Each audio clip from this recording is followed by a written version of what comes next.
আগামী পৃথিবীর জন্য, লিখেছেন কবি সুনীল গঙ্গোপাধ্যায়।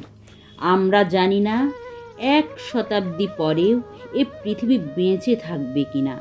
আমরা জানি না মহাপ্লাবনে ভেসে যাবে কিনা শেষতম জীবন। আমরা জানি না সমস্ত সীমায় একদিন হবে কিনা হিরোশিমা। আমরা জানি না হিমালয় আবার ডুব দেবে কিনা টেথিস সাগরে। আমরা জানি না আমাদের সকলেরই নখ হয়ে যাবে কিনা ধারালো ছুরি।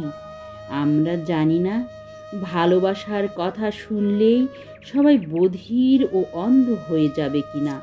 আমরা জানি না মুক্তি শব্দটি শুধু লেখা থাকবে কিনা ইতিহাসের পাতায়। আমরা জানি না ইতিহাস রচনার জন্য থাকবে কিনা কোনো ঐতিহাসিক। আমরা জানি না একদিন শেষ হয়ে যাবে কিনা সব প্রশ্ন। তবুও আমরা এক সুন্দর পৃথিবীর স্বপ্ন দেখে যাব। আমরা আগামী পৃথিবীর জন্য দিয়ে যাব আমাদের ঘাম ও অশ্রু। আমরা পরবর্তীদের জন্য রেখে যাব অন্তত একটি স্বপ্নের উপহার।